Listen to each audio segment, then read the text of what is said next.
Le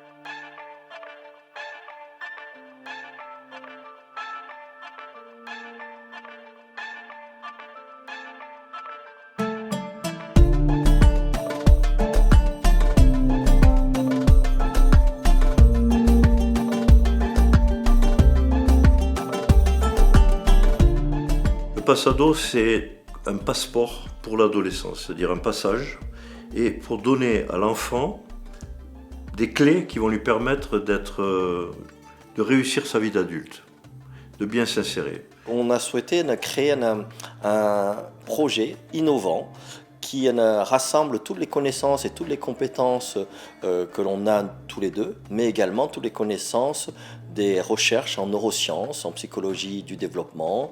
Et on a conçu donc ce projet il y a plus de 4 ans maintenant.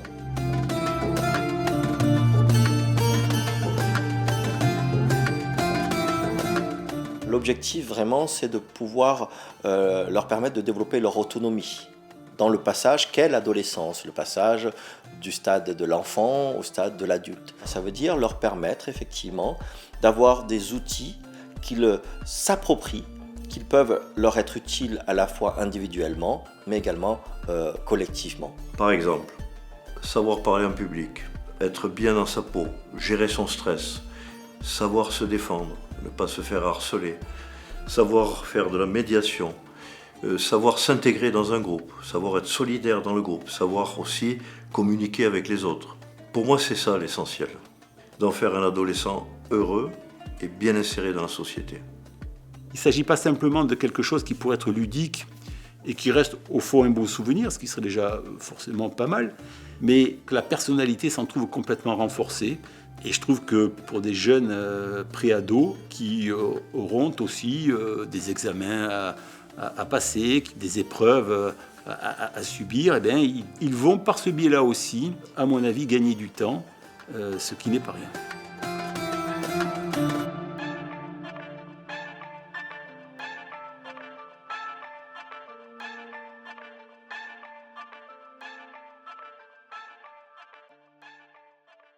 Au début, quand mes parents m'ont dit, moi, j'étais pas convaincue du fou. Mais franchement, le Pont du Gard, il y avait des amis et tout, on a rigolé, c'était bien, on a appris des choses. Donc je pense que le Pont du Gard, c'est mon activité préférée pour l'instant, le premier jour.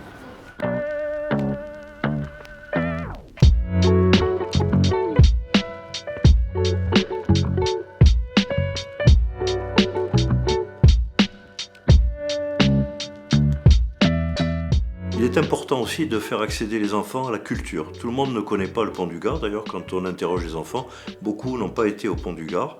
Donc on aborde la romanité, on aborde la Gaule, on aborde l'histoire, on aborde le style, on aborde aussi le plaisir de marcher ensemble, la randonnée. On leur explique les chemins de randonnée, comment on s'oriente. Ils ont le goût aussi de l'effort en commun, de manger par terre, d'avoir un sac à dos. Donc c'est la dynamique de groupe qui se met en place.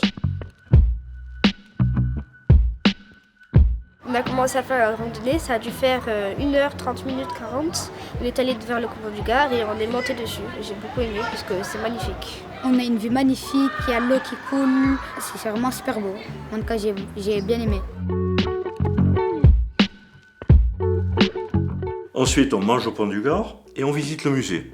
Et ça, c'est un grand moment parce qu'ils découvrent ce que les Romains ont fait en France.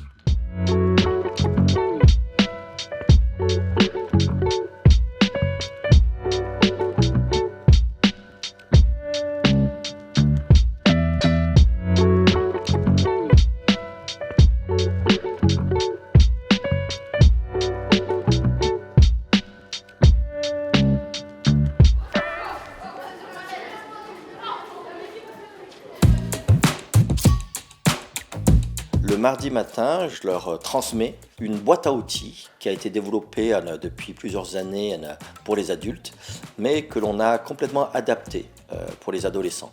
Ce sont des outils de gestion du stress à la base, mais ça leur permet également de gérer leurs émotions, leur comportement, leur agressivité, leur permettre effectivement de se rendre compte que plus ils vont réussir à développer ces compétences internes, personnelles, plus ils arriveront à rentrer en lien, créer du lien avec d'autres jeunes et d'autres adolescents.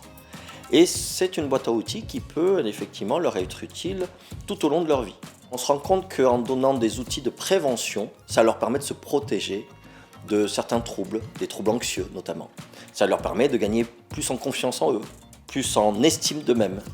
Donc c'est effectivement une boîte à outils qui est complètement adaptée et qui développe ces facteurs de protection.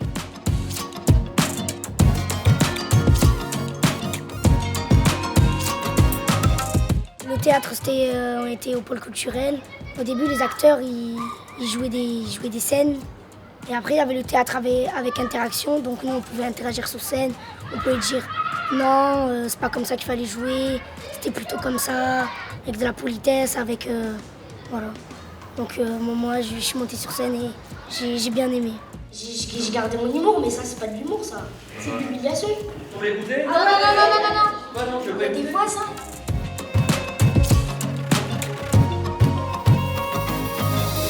Ah là là, vraiment cette génération.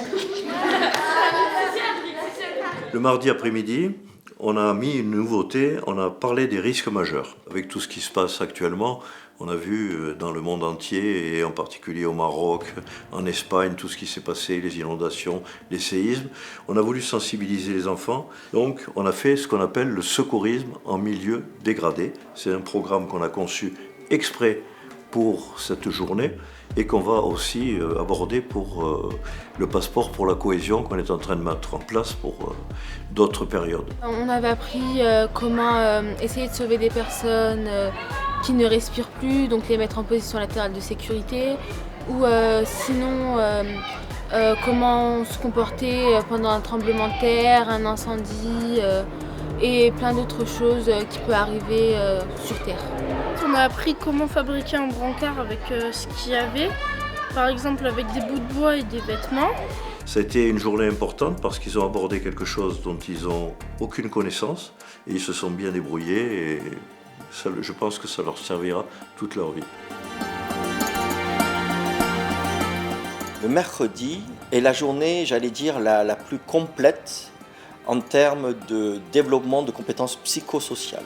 Et on se rend compte que ces compétences sont essentielles dans le vivre ensemble. On propose différents ateliers qui permettent de développer à la fois les compétences cognitives et métacognitives, et également les compétences émotionnelles et sociales.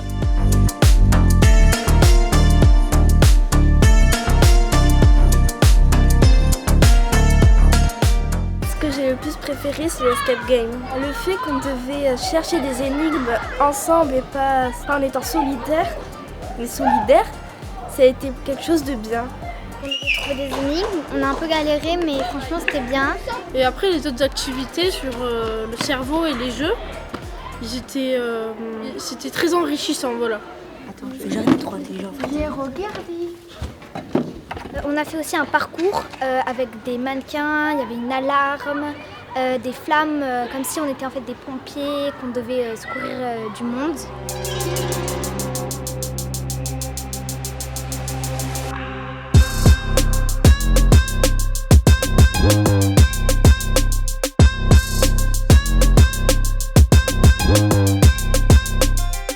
On était une équipe de 5. On a dû rapporter des sacs, des mannequins, avant que la bombe explose.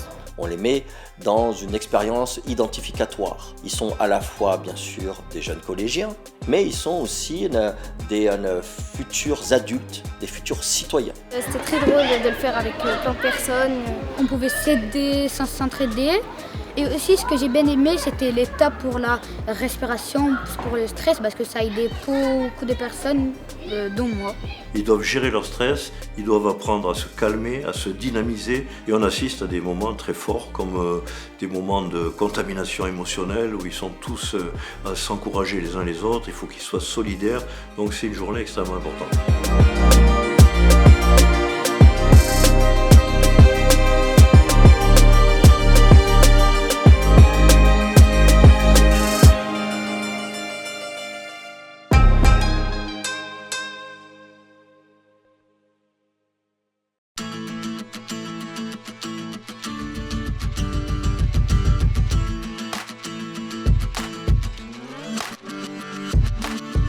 Moi, ce que j'ai préféré, c'est le self-défense. Le fait de bouger notre corps pour se défendre comme ça, en soi, c'est pas que je veux que ça m'arrive un jour, ça, mais le fait d'apprendre ça, c'était drôle. Ça apprend à se défendre.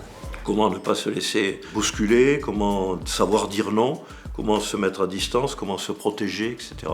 Comment aussi défendre sa vie hein, si on est acculé et qu'on ne peut pas faire autrement.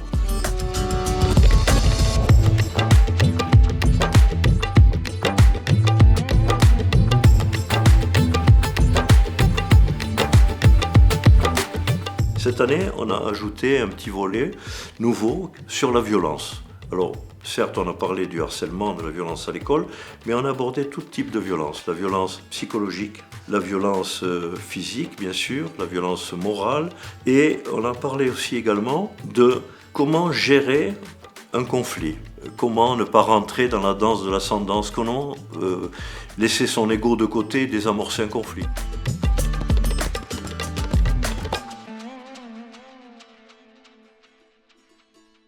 L'après-midi, ils ont une deuxième partie encore sur l'esprit critique où il y a un illusionniste, un magicien qui vient devant eux faire du close-up.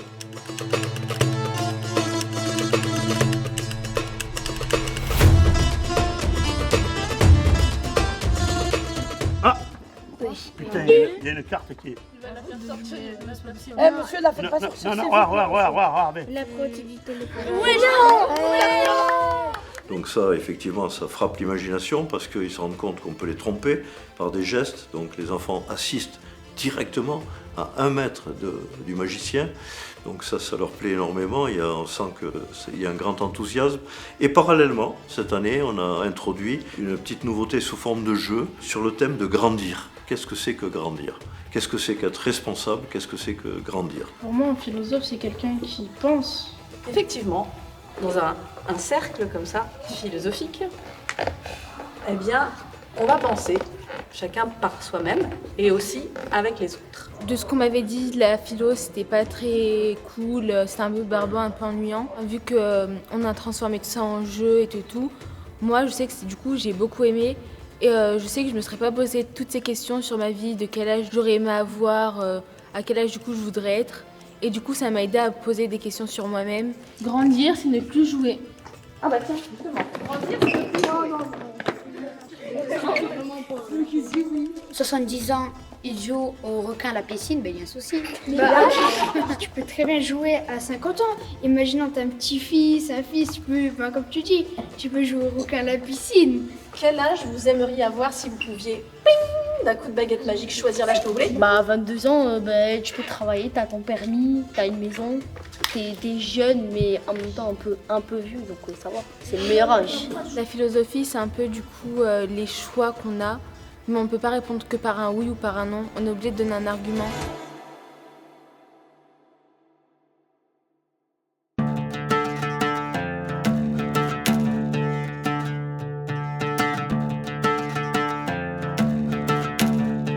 La dernière journée, en fait, on voulait aller à la Légion, à Saint-Christol d'Albion. C'est une base militaire, donc c'est interdit de filmer.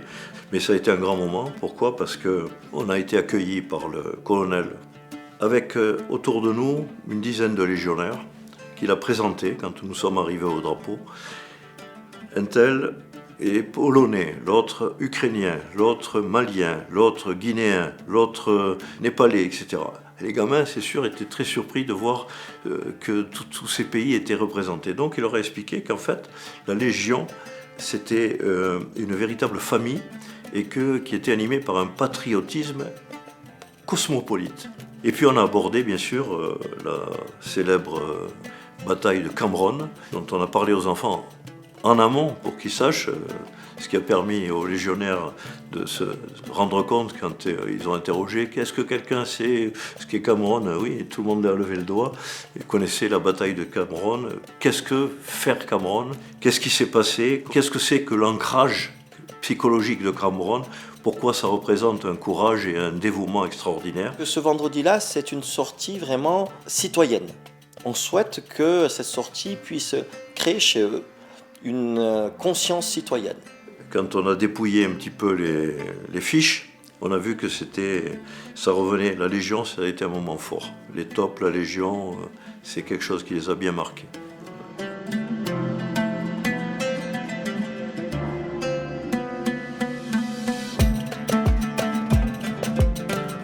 Le passeport pour l'adolescence, c'est d'abord une idée au départ, avec des gens qui contribuent à mûrir l'idée, à la faire avancer. Puis ensuite, c'est un travail d'équipe. J'ai eu la chance, bien sûr, d'avoir une équipe formidable, c'est-à-dire au sein du service de proximité, d'avoir aussi un maire qui a été capable de me dire immédiatement « ça me plaît, vas-y, fonce, je suis avec toi ». Si on n'a pas ça, on ne peut pas organiser le passeport pour l'adolescence, on ne peut rien organiser du tout.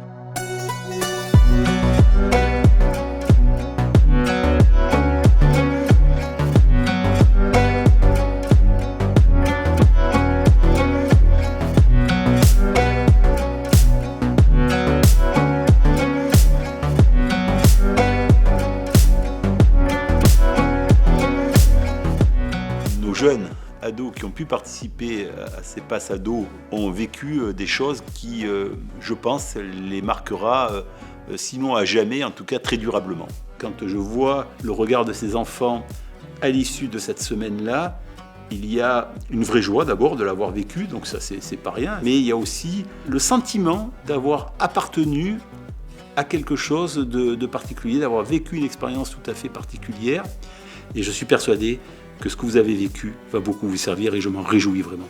Ils ont réussi pendant 5 jours à échanger, partager, dépasser certaines difficultés ensemble et créer effectivement une mémoire collective. Faire en sorte qu'ils se rappellent de ce passeport comme un point de départ vers le vivre ensemble. Qui gardent quelque chose de profond en eux, auquel ils puissent se rattacher plus tard, auquel ils puissent, j'allais dire, se servir comme ancrage dans la vie, dans les moments difficiles. Voilà, je pense que l'essentiel est là. On se rend compte qu'ils se transforment, qu'ils grandissent. En quelques jours, on voit qu'ils prennent conscience de plusieurs choses. Et c'est vrai que pour nous, c'est une vraie récompense. C'est inestimable, c'est une richesse. C'est quelque chose qu'il faut vivre et que je souhaite à tout le monde de vivre. Mais c'est pas quelque chose qui s'achète, c'est un don du ciel.